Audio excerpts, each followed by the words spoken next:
চব্বিশের আন্দোলনে অংশগ্রহণ করা আমি একজন সাধারণ পাবলিক। আজকে প্রথম আলো নিয়ে কিছু কথা কইছে।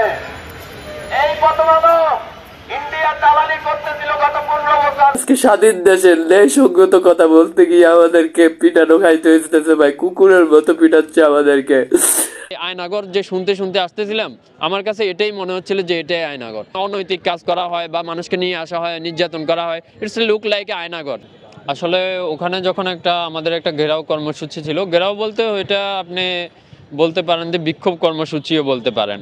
জাস্ট একটা জিয়াপতের অনুষ্ঠান ছিল, ওই অনুষ্ঠানের মধ্যে আমরা যে প্রথম আলো এই পর্যন্ত গত 15 বছর ধরে সরকারের পক্ষে কি কি সার্ভ করছে আমরা বিষয়গুলো উঠাই ধরছি, এবং প্রথম আলোকে কেন দেশের সামনে এবং জাতির সামনে ক্ষমা চাওয়া দরকার এটাও আমরা বিষয়গুলো উঠাই ধরছি। তো আফটার অল টাইম আমার বক্তব্য শেষ করার পরে যখন আমি বাস সিটির দিকে আসতেছিলাম, আমাকে অলমোস্ট আমি মেট্রোতে চলে আসছিলাম। মেট্রোতে প্রায় 10 জন লোক আসলো, তার মধ্যে গোয়েন্দা সংস্থার লোক ছিল, এরপরে হচ্ছে মিক্সিং লোক ছিল, আন্ডার কভার। তো তারা বললো যে আপনার বিরুদ্ধে হচ্ছে ইনভেস্টিগেশনের আমাদের একটা তথ্য আছে, গোয়েন্দা রিপোর্টের, আপনি আমাদের সাথে চলেন। এরপরে হচ্ছে আমি গেলাম, যাওয়ার পরে হচ্ছে ওরা আমাকে গাড়িতে উঠালো। গাড়িতে ওঠার পরে হচ্ছে যখনই গাড়িতে উঠালো তখনই হচ্ছে গাড়ি স্টার্ট করে আমাকে ঢাকা শহরের বিভিন্ন জায়গাতে আধা ঘন্টার মতো এলোমেলো ঘুরালো। আর এখানে হচ্ছে তারা হচ্ছে মানে গোয়েন্দা সংস্থাতে কাজ করা মানে আওয়ামী লীগ পন্থী কিছু লোকজন ছিল, তারা হচ্ছে আমাকে অকথ্য ভাষায় গালিগালাজ করতেছিল, কেন আমি প্রথম আলোতে আসলাম, কেন প্রথম আলোর বিরুদ্ধে বললাম, এবং আমাকে বলতেছে যে 5 তারিখে তোদেরকে কিছু বলতে পারি নাই, এখন তোদেরকে একটা একটা করে ধরবো, একটা একটা করে শেষ করে দিব। যখন সে আলটিমেটলি যখন সে এই কথাটা বললো, আমি তখন আর বুঝতে বাকি রইলো না যে এরাই হচ্ছে একদম আওয়ামী লীগ চরমপন্থী টাইপের আর কি। তো আমাকে ঘুরালো, কোথাও আমাকে নিয়ে শ্যুট করে দিবে, এরপরে কোথাও যখন জায়গা পেলো না বা ওদের কোনো নীতিগত কারণে আমাকে আবার প্রথম আলোর অফিসের নিচে নিয়ে চলে আসলো। যখনই আমাকে প্রথম আলোর অফিসের নিচে নিয়ে আসলো, তখন আমার থেকে আমার ফোনটা নিয়ে গেল। ফোন নেওয়ার পরে ফোন একদম যখন আমাকে ইনভেস্টিগেশন করবে তখনই হচ্ছে আমার থেকে আমার ফোনটা নিয়ে গেল। নিয়ে যাওয়ার পরে প্রথম আলোর নিচে আসার পরে আমাকে বলতেছে যে তুই এখানে কেন আসছিস, প্রথম আলোর সামনে কেন আসছিস। আমি বলতেছি যে গত 15 বছর ধরে প্রথম আলো হচ্ছে জনগণের পারপাস সার্ভ করে নাই, গত 15 বছর হচ্ছে স্বৈরশাসক দোসর আওয়ামী লীগের পারপাস সার্ভ করেছে এবং ভারতের রিজিম সার্ভ করেছে। সুতরাং আমরা মনে করি একজন সাধারণ জনগণ হিসাবে আমরা মনে করি প্রথম আলোকে জাতির সামনে ক্ষমা চাওয়া উচিত। এরপরে এটা যখন বললাম, ওরা আমার মোবাইলটা আমার ফেসবুকে ঢুকে চেক করে দেখলো যে বিভিন্ন সমন্বয়কদের ফটো, এরপর আন্দোলনের বিভিন্ন অ্যাক্টিভিটি যখন দেখলো, তখন আমাকে জিজ্ঞেস করলো তুই কি জামাত করিস। আমি বললাম না তো, আমি তো জামাত করি না। এটা বলেই হচ্ছে আমাকে এলোমেলো পিটাতে লাগলো, একদম এলোমেলো পিটাতে লাগলো। বলতেছে যে তাইলে তুই কি করিস। আমি বলতেছি যে আমি বৈষম্য বিরোধী আন্দোলনের সাথে কাজ করি, বেসিক্যালি উত্তরার কমিটি দিবে, উত্তরার সদস্য হিসেবে কাজ করব। তো এটা যখন বললো ও আচ্ছা তুই তাহলে সমন্বয়ক হবি, তোদের সমন্বয়কদের 5 তারিখে কিছু করতে পারে নাই, এখন তোদেরকে একটা একটা করে ধরবো, একটা একটা করে শেষ করে দিব। তো বিষয়টা আসলে ক্লিয়ার হয়ে গেছে। আমরা আসলে যারাই আন্দোলনে যুক্ত ছিলাম বা আমরা যারাই হচ্ছে ভারতের বিপক্ষে কথা বলি, আমাদেরকে দিন দৈনিক শেষ করে দিচ্ছে বা কোনো না কোনোভাবে হ্যারাসমেন্টের উপরে রাখা হয়েছে। আর এই যে হ্যারাসমেন্ট করা হচ্ছে, এই বিষয়টা হচ্ছে বৈধতা দেওয়া হচ্ছে বিভিন্ন হচ্ছে ইলেকট্রনিক মিডিয়ার মাধ্যমে। বেসিক্যালি যদি আপনি বলি, প্রথম আলোকে দিয়ে এই বৈধতা দেওয়া হচ্ছে। যেমন আমরা ওখানে জাস্ট আমাদের একটা কর্মসূচি পালন করলাম, ইন দ্য নেক্সট ডে প্রথম আলো একটা নিউজ করলো যে বিশৃঙ্খলাকারীদেরকে তাড়িয়ে দেওয়া হলো প্রথম আলোর অফিসের সামনে থেকে। তো আমরা প্রথম আলোর অফিসের সামনে কি বিশৃঙ্খলা করতে গেছি, আমরা জাস্ট জাতিকে রিমাইন্ড করানোর জন্য গেছি যে গত 15 বছর ধরে প্রথম আলো এই জাতির জন্য কোনো কাজ করে নাই, শুধুমাত্র ভারতের যে পারপাস সেটাই সার্ভ করেছে। অ্যান্ড আমাকে অলমোস্ট প্রায় 3 ঘন্টার মতো ওরা একদম কঠিনভাবে নির্যাতন করেছে। আর আপনারা তো জানেন যারা আওয়ামী লীগ চরমপন্থী হয় ওরা কীরকম টাইপের, অলমোস্ট আন্দোলনের সময় তো এটা সবার সামনে প্রমাণিত হয়ে গেছে। ইভেন আন্দোলনের সময় সম্রাটের লোকেরা আমাকে তুলে নিয়েছিল উত্তরা থেকে, এবং আইইউবি ইউনিভার্সিটির আরও কয়েকজনকে আমাদেরকে বসুন্ধরা নিয়ে এসে মারলো। সেটা তো আন্দোলনের সময় ছিল, যাক যেখানে আমার ভাইরা মরে গেছে সেখানে তো আমরা জাস্ট মাইর খেয়েছি, তারপরে নিজের মনকে বোঝানো যায়। কিন্তু একটা স্বাধীন দেশে আমার রক্তের উপরে স্বাধীন হয়ে আমরা যে সরকার বসালাম, যে প্রশাসন বসালাম, সেই স্বাধীন দেশে আমরা অন্যায়ের বিরুদ্ধে কথা বলতে এসে মাইর খেতে হবে, এটা আসলে অকল্পনীয় এবং এটা বলা যায় যে আনঅ্যাকসেপ্টেবল। এটা হচ্ছে নভেম্বর মাসের 24 তারিখে সন্ধ্যাবেলায় আমাকে এই কাউরান বাজারের মেট্রো রেল যেটা, ওখানে আমি অলমোস্ট চলে আসতেছি, মাগরিবের নামাজ পড়ে ওখান থেকে আমি বের হয়েছি, ঢাকা বিশ্ববিদ্যালয়ের দিকে আসতেছিলাম, মেট্রোতে চলে গেছি। মেট্রোতে 10 জন লোক এসে আমাকে নিয়ে গেল। হ্যাঁ, বললো যে আমরা গোয়েন্দা সংস্থা থেকে আসছি, আপনার বিরুদ্ধে গোয়েন্দা রিপোর্ট আছে, আপনার নাম কি? আমি বললাম এমাজউদ্দিন। বলতেছে যে আপনি আমাকে চলেন।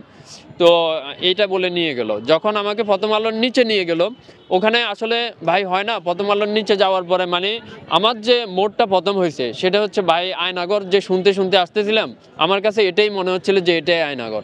একটা বিল্ডিংয়ের পার্কিং কখনো এইরকম হতেই পারে না। পার্কিংয়ে বেসিক্যালি কি রাখা হয়? গাড়ি রাখা হয়, রাইট? আপনি প্রথম আলোর বিল্ডিংয়ের বেসমেন্টে যদি যান, এটা এতদিন আছে কিনা আমি ঠিক জানি না, বাট দ্যাট ওয়াজ এ মানে সারপ্রাইজেবল, মানে এমন একটা বলা যায় যে আকস্মিক একটা মানে এই মানে আনস্টেবল একটা পার্কিং। মানে এখানে দেখেই বোঝা যায় যে এখানে মানে অনৈতিক কাজ করা হয় বা মানুষকে নিয়ে আসা হয়, নির্যাতন করা হয়। It's look like আয়নাগর। যখন আমাকে ওখানে মারা হচ্ছিল, আমি অলমোস্ট প্রায় 6 বারের মতো সেন্সলেস হয়েছি। আর একবার হচ্ছে কি, আমি দেখলাম যে 3 জন সাংবাদিক আমার পাশ দিয়ে হেঁটে যাচ্ছে, উপরে যাচ্ছে, প্রথম আলোর অফিসেই যাচ্ছে। হ্যাঁ, প্রথম আলোর সাংবাদিক। আর একজনের হাতে ক্যামেরাও ছিল। তারা আমার দিকে তাকালো, দেখলো যে আমাকে মারা হচ্ছে, আর জাস্ট তাকালো এন্ড উপরে চলে যাচ্ছে। মানে it's like a common sense, মানে ওদের জন্য এটা ছিল কমন সেন্স, অর্ডিনারি। আমরা যদি কোনো আকস্মিক কোনো কিছু দেখি, আমরা দাঁড়ায় যাই, স্টপ হয়ে যায়, আমরা জিজ্ঞেস করি এখানে কি হচ্ছে, বাট ওটা জিজ্ঞেসও করলো না বা কর্ণপাতও করলো না। জাস্ট দেখলো এখানে আমাকে মারা হচ্ছে, একদম অকথ্যভাবে মারা হচ্ছে। জাস্ট দেখলো এবং দেখে আবার চলে গেল। তার মধ্যে একজনের হাতে ক্যামেরাও ছিল। মানে দেখেই বোঝা যাচ্ছে তারা এটা দেখতে অভ্যস্ত। তার মানে হচ্ছে প্রথম আলোর নিচে এমনই কিছু একটা ঘটনা ঘটে, প্রতিনিয়ত ঘটতেই থাকে, যার কারণে তারা এগুলো দেখতে অভ্যস্ত। ওখানে আসলে একটা রুম ছিল না। প্রথম আলোর যে বেসমেন্টের যে জায়গাটা, ওখানে খোপের মতো 2-3টা মানে ছোট ছোট রুম আকারে। হ্যাঁ, গোয়েন্দা সংস্থার লোকে নিয়ে গেছিল। আসলে যারা আন্ডার কভার, তারা তো আসলে বুঝার উপায় নাই তারা কি আসলে পুলিশে কাজ করে নাকি প্রথম আলোর সাংবাদিক, এটা তো দেখে বুঝার উপায় নাই। এখন তাদের সাথে যদি 2 জন পুলিশ আসে বা তাদের সাথে যদি দুই একজন র্যাব আসে, তখন আমরা এদেরকে গোয়েন্দা হিসেবেই ধরে নিব, তাই না? তবে ওখানে যে প্রথম আলোর সাংবাদিক ছিল, এটা অস্বীকার করার কোনো কারণ নাই। অমানবিকভাবে মারা হয়েছিল। এবং আমি যখন মানে আমার অবস্থাটা যখন একদম খারাপ কন্ডিশন, ওরা দেখে বুঝে গেল যে আমি মরে যাব বা আমার কন্ডিশন খুবই খারাপ, তখনই আমাকে হচ্ছে লাশের মতো উঠিয়ে একটা গাড়িতে করে বের করে ওরা তেজগাঁও থানাতে দিয়ে আসলো। তেজগাঁও থানাতে দিয়ে আসার পরে তেজগাঁও থানার দায়িত্বরত ওসি বা এসআই যে ছিল, সে দেখলো যে আমার কন্ডিশন খুবই খারাপ, আমি যদি ওখানে থাকি আলটিমেটলি আমি কিছুক্ষণের মধ্যে মরে যাব হয়তো। তো ও আমাকে বললো যে তুই জাস্ট এই পেপারটা, সাদা পেপারে একটা সিগনেচার দে, আমি তোকে এখনই ছেড়ে দেবো। এরপর উনি আমার ওসি বা এসআই দায়িত্বরত, উনি আমার একটা ভিডিও নিল, আমি একটা সিগনেচার দিলাম, আমাকে ছেড়ে দিল। এরপর আমি তেজগাঁও থানা থেকে বের হয়ে রাস্তায় এসে পড়ে গেলাম।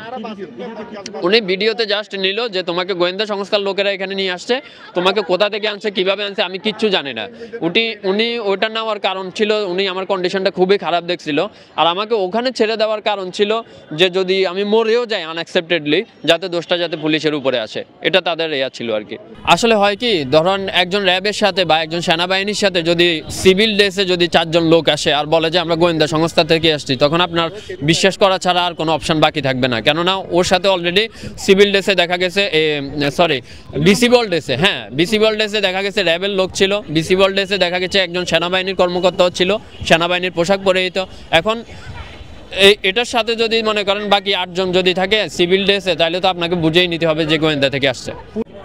ওখানে টর্চার করার জন্য আনলিমিটেড লাঠি ছিল, একদম টর্চার করার জন্য মোটা লাঠি ছিল আনলিমিটেড। কিন্তু ওখানে টর্চার করার জন্য যা প্রয়োজন, লাঠি সোটা যা প্রয়োজন, লাঠি বলতে বেসিক্যালি কাঠের গুলা না, যেগুলো ওই যে স্টিল বা লোহার মোটা লাঠি টাটি, এগুলো সব ছিল। ইভেন ওখানে যখন আমাকে টর্চার করা হয়েছিল, আমি যখন বের হয়ে আসলাম, আল্লাহ আমাকে বাঁচাইলো। আমি যখন একটা লাইভ করলাম, তখন আমি চেষ্টা করলাম যে অনেক নিউজ প্রিন্টিং মিডিয়ার সাথে যোগাযোগ করছি, যমুনা নিউজ থেকে শুরু করে এটিএন নিউজ, সবার সাথে আমি যোগাযোগ করছি। In the finish of the time যখনই তারা শুনে যে আসলে আমার বক্তব্যটা প্রথম আলোর বিরুদ্ধে, তারা বক্তব্য ঠিকই নেই, কিন্তু প্রথম আলোর বিরুদ্ধে তারা অ্যাকশন নিতে চায় না। দেন আসলে 2-1 জনের সাথে যখন আমি এভাবে কমপ্লিট হলাম, দেন আমি চিন্তা করলাম আসলে কি প্রথম আলো শেখ হাসিনা সাহিত্য শক্তিশালী, যেখানে আমরা 5 তারিখে এত আন্দোলন, এত রক্তের বিনিময়ে শেখ হাসিনাকেই সরাই ফেলছি, আর সেখানে আন্দোলনের শেষে প্রথম আলোর মতো একটা নিউজ কোম্পানিকে আমরা কিছুই করতে পারতেছি না। এটা ইজ বিগ আনএক্সেপ্টেবল।